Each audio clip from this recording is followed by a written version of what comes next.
From KPRC Channel 2, this is Houston Newsmakers with Cambrell Marshall. And Congresswoman Sylvia Garcia, we are here talking on our Newsmakers Extra. We've been talking about what was going on with impeachment and your concerns and your hopes for the Democrats going forward. Let's talk about local. What are some of the priorities you have for your constituents here? What are they telling you are the most important things we need to be focusing on? Well, you know, one thing that is on everybody's mind is the high cost of prescription drugs. Especially in our district, you know, remember it's about a 77% Latino district. The increased price of insulin drugs, and because there's only 3 manufacturers, the price has gone up. And when you hear that here it's up to $200 for the insulin, and that you can go to Canada and get it for $50. That just doesn't make sense. That's something bipartisan? That doesn't make sense to me either. Right. So we have passed a lowering the prescription drug price bill. We sent it to the Senate probably almost a year ago, and they haven't acted on it. It would reduce prescription drug prices in phasing it in, where we could go ahead and negotiate the prices for the Medicare, Medicaid recipients. And I think it's something that really needs to be done and we need to act on. I know that seniors also want us to try to cover dentures, glasses, and hearing aids. And with the savings that we can get in the reduction of the prescription drug prices, we can then provide those. So it's a win-win.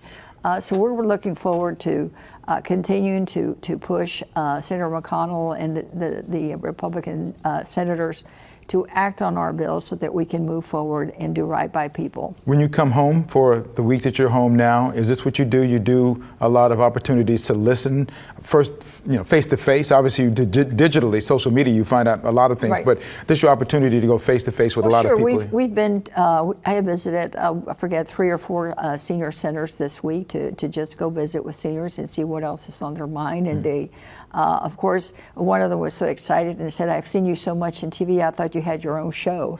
And she was, of course, referring to the impeachment trial. But she also said, but don't forget, you know, we still want our dentures covered. Right. You know, dentures and hearing aids are like the really big thing. You know, you think because, about, you know, I tell people, you got to remember that for your eyesight, you can always get cheaters if the glasses aren't covered. But there's no cheaters for hearing aids or dentures.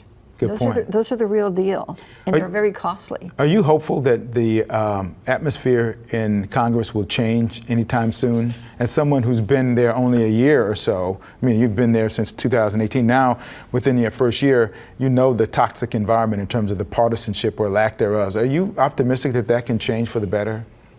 I don't know if you remember, but you asked me that similar question when I first started. And what I said was, it's great with all this new batch of Democrats that there are some of us are committed to doing that. And that'll happen every time with a new class. And as long as we can make sure that every class we elect enough of us to, you know, incrementally within the next 5 to 10 years, it may happen. But until that happens, it's not going to be anything we see overnight. Well, it's going to come with time because we're seeing more and more people committed to doing that because the public is asking us to take that place. The public wants us to work together, and we do on many things. I explained to a group earlier this week, I just signed on as a co-sponsor on a bill with Representative Crenshaw you know, we're opposite sides on a lot of issues, but the bill was something that we both could agree on, and I'm joining him on that. There's some amendments that all of us in the Houston delegation vote together on because it's good for Houston. Right. Those are usually related to the port, to NASA, to infrastructure, to some of the needs for our energy constituencies. So there's a lot of things that we do focus on and work together. Regrettably, the news doesn't cover that. They prefer to see me and Dan fighting about something than working on something together. Well, that's why I'm here. So anytime you and Dan want to come on and sing some verses of Kumbaya, you have the stage. Oh, right. Well, thank you. Congresswoman, always thank you so much for what you do and for your public service for this community. Thank you. And for this Houston Newsmakers Extra, share it with everybody you know.